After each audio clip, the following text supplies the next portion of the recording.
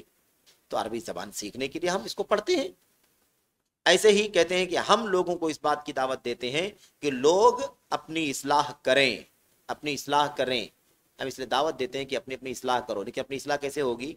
اپنی اصلاح ہوگی اپنے عقیدے کی اصلاح کر کے، اپنی اصلاح ہوگی اپنے اخلاق کی اصلاح کر کے، اور خوب عبادت و بندگی کر کے۔ اپنے عقیدے کی اصلاح کرو، اپنے اخلاق اور سیرت و کردار کی اصلاح کرو، اور اللہ تبارک و تعالیٰ کی عبادت و بندگی کرو۔ تو عقیدہ درست کرنے پر ابھارتے ہیں، اخلاق درست کرنے پر ابھارتے ہیں۔ ایسے ہی ہم کیا کرتے ہیں؟ خوب عبادت کرنے کی، یعنی عبادت ضروری ہے نا، عبادت کے لیے پیدا ہوئی ہیں تو عبادت میں محنت ہونی چاہیے کہ نہیں ہونی چاہیے؟ لیکن علم کی روشنی محنت ہونی چاہیے۔ جہالت کے ساتھ عبادت کرنا فائدہ نہیں دے سکتا ہے بلکہ نقصان۔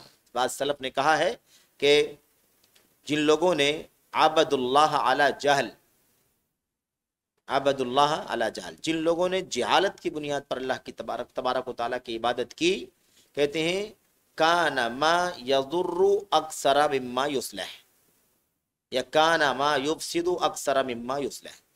اس کا نتیجہ یہ ہوا کہ جتنا اصلاح نہیں ہوئی اس سے زیادہ فساد پھیلا۔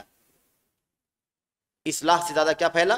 فساد پھیلا۔ تو علم کی بنیاد پر اگر عبادت کریں گے تو خیر ہی خیر ہے، اور اگر جہالت کی بنیاد پر عبادت کریں گے تو ظاہر سی بات ہے کہ بھلائی نہیں آئے گی، اس سے کہیں زیادہ برائی اور فساد آئے گا۔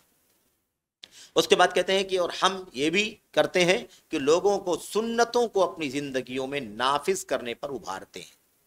سنتوں کی تطبیق دو، سنتوں کو کیا کرو؟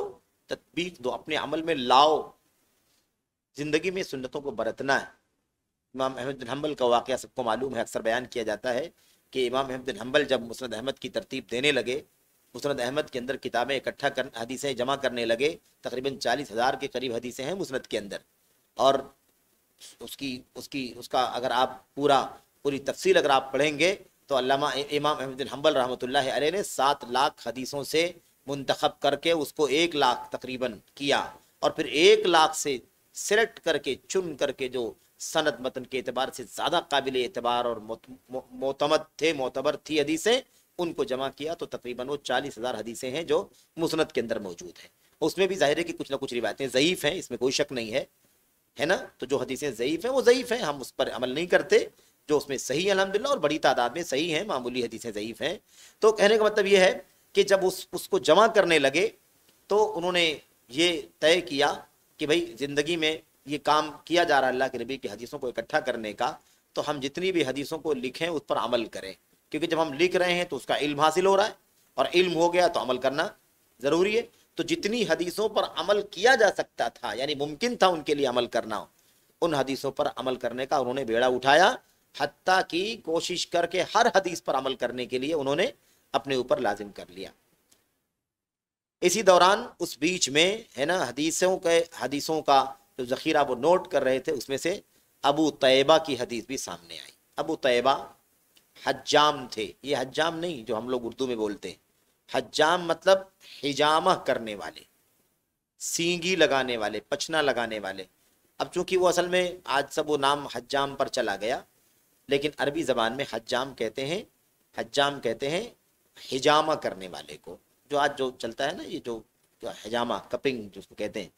بہرحال تو سینگ کے ذریعے سے فاسد خون کو نشتر لگا کر کے کھینچا جاتا تھا، اور پھر اس کے بعد مریض کو افاقہ ہو جایا کرتا تھا۔ اور اللہ کے نبی نے فرمایا کہ بہترین علاج ہے، اللہ کے نبی علیہ السلام نے فرمایا کہ کیا ہے؟ بہترین علاجوں میں سے ہے، 3 بہترین علاجوں میں سے ایک علاج حجامہ بھی ہے۔ اور حضرت جبریل علیہ السلام نے اللہ کے نبی سے کہا تھا مر امتک بالحجامہ، اے نبی صلی اللہ علیہ وسلم آپ اپنی امت کو حجامہ کا حکم دیجیے، یعنی نبی کو حکم دے رہے تھے اللہ کی طرف سے کہ آپ اپنی امت کو حجامہ کا حکم دیجیے۔ بہرحال تو حجامہ، جب وہ روایت آئی کہ اللہ کے نبی صلی اللہ علیہ وسلم نے ابو طیبہ کو بلوایا تھا اور حجامہ کروایا تھا، اور اسے حجامہ کی مزدوری دیا تھا 1 دینار، حجامہ کروایا اور مزدوری میں 1 دینار دیا۔ جب یہ روایت آئی تو امام احمد حنبل نے کہا کہ مجھے اس پر بھی عمل کرنا ہے، اس حدیث پر بھی عمل کرنا ہے۔ باقاعدہ حجام کو بلوایا، جو حجامہ کرنے والا تھا ان کے زمانے میں، کوئی اسے بلوایا اور حجامہ کروایا، اور اسے بھی جو اس وقت مزدوری بنتی تھی اس کی مزدوری دی، اس لیے تاکہ اللہ کے نبی کی حدیث پر عمل ہو جائے۔ تو اس طرح کا جذبہ بہرحال، تو کہتے ہیں کہ ہم تطبیق السنن، سنتوں کو اپنی زندگیوں میں نافذ کرنے پر لوگوں کو ابھارتے ہیں، اور سنتوں کو زندہ کرنے پر لوگوں کی تشجیع کرتے ہیں، یعنی سنتیں زندہ کرو۔ سنتیں دب رہی ہیں، سنتیں مردہ ہو رہی ہیں، سنتوں پر عمل ختم ہو رہا ہے، کم ہو رہا ہے، تو ہم لوگوں کو ابھارتے ہیں کہ سنتوں کو زندہ کرو۔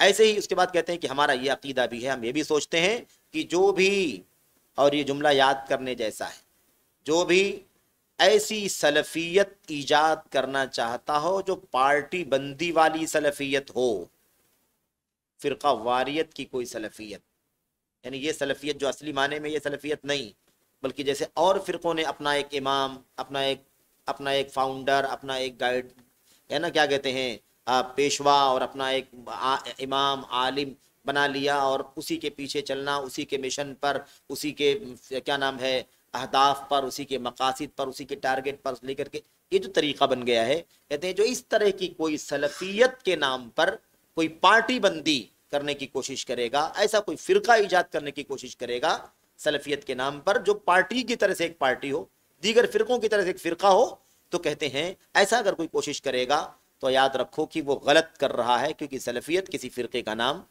نہیں۔ جس انداز سے فرقے بنتے ہیں ایک خاص عقیدہ، نظریہ، سوچ، ٹارگٹ، ہدف ہے نا، اغراض، مقاصد لے کر کے، اس اعتبار سے سلفیت کوئی بھی اگر ایجاد کرنا چاہتا ہے تو وہ غلط کر رہا ہے، اور ہم ایسے شخص سے بری ہیں۔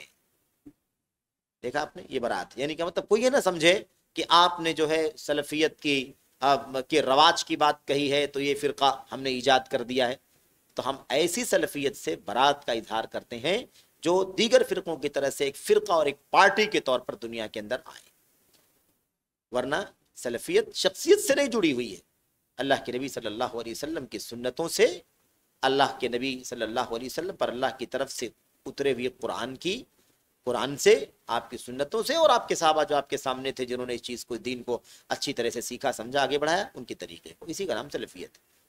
آج وہ کہیں بھی ہو سکتی ہے، کتنے بھی اس راستے پر چلنے والے ہو سکتے ہیں، کم بھی ہو سکتے ہیں، زیادہ بھی ہو سکتے ہیں، کہیں اکا دکا ہوں گے، کہیں 10-20 ہوں گے، کہیں ہزاروں میں ہوں گے، کہیں لاکھوں میں ہوں گے، اگر کہیں ایک ہی ہے تب بھی وہی جماعت ہے، کہیں ایک ہے تب بھی وہی سلفیت کی راہ پر چلنے والا ہے۔ تو اس سلفیت کی ہم بات کر رہے ہیں۔ اگر کوئی پارٹی کے انداز اور فرقے کے انداز کی سلفیت اگر مطلب نکالنا چاہتا ہے تو ہم اس سے بری ہیں۔ کہتے ہیں کہ یہ چند باتیں تھیں جس پر ہمارا عقیدہ ہے، جس پر ہم قائم ہیں، یہ چند باتیں ہیں جس پر ہم قائم ہیں۔ اللہ سے دعا ہے کہ اللہ تعالی ہماری اصلاح فرمائے، اللہ تعالی ہماری تائید فرمائے، ہمیں نفع پہنچائے، اور اللہ تبارک و تعالی ہمارے ذریعے سے لوگوں کو نفع پہنچائے۔ تو بہرحال یہ مقدمہ ہے شیخ عبدالسلام بن برجس رحمۃ اللہ علیہ کا، جس میں انہوں نے بہت ہی اہم اور بنیادی باتوں کی طرف اشارہ کیا ہے، اور اس کے بعد انشاءاللہ تبارک و تعالی یہاں سے یہ باقاعدہ پہلا اصول شروع ہونے جا رہا ہے، اور یہ پہلا اصول انشاءاللہ تبارک و تعالی ہوگا اگلے مجلس میں انشاءاللہ ہم پڑھیں گے، یعنی علم شرعی، شریعت کا علم، دین کا علم حاصل کرنا، اس کی کوشش کرنا، اس کا اہتمام کرنا، اس میں لگے رہنا، یہ سب سے پہلا اصول ہے۔ اور کیوں نہ ہو کہ یہیں سے اسلام کی پہلی وحی کا آغاز ہوا ہے۔ طلب علم کے بغیر کوئی کام نہیں ہو سکتا۔ یہ ساری باتیں جو ہو رہی ہیں ان سب سے پہلے علم ہے، ان تمام چیزوں کا، اس کے بعد ہی کوئی بات کی جا سکتی ہے۔ تو بہرحال انشاءاللہ تبارک و تعالی ہم پہلا اصول پڑھیں گے اگلے ہفتے میں، اور کوشش کریں گے کہ انشاءاللہ تبارک و تعالی ایک مجلس میں ایک اصول پڑھ لیں، اگر زیادہ نہیں تو کم از کم ایک ختم کر لے جائیں، اس کی کوشش کریں گے۔ اللہ سے دعا ہے کہ اللہ عز و جل ہم سبوں کو سلفیت کے اصولوں کو سمجھنے کی توفیق عطا فرمائے۔ باطل کا جاننا ضروری ہے تاکہ حق کو صحیح معنوں میں سمجھ سکیں، فرقوں کی گندگیوں کو، ان کے باطل افکار، نظریات کو جاننا، اس سے آگاہ رہنا ضروری ہے تاکہ سلفیت کی صحیح شبیہ کو ہم سمجھ سکیں، سلفیت کی صحیح شکل کو سمجھ سکیں، تب جا کر کے ہمیں سمجھ میں آئے گا کہ سلفیت کس نقطے پر ہے اور اس نقطے سے لوگ دور ہیں۔ یہ ہمیں سمجھنے کی ضرورت ہے۔ اللہ تعالی ہم سب کو اس کی توفیق عطا فرمائے، آمین رب العالمین، وصلی اللہ وسلم وبارک علی نبینا محمد وعلی آلہ وصحبہ اجمعین۔ السلام علیکم ورحمۃ اللہ۔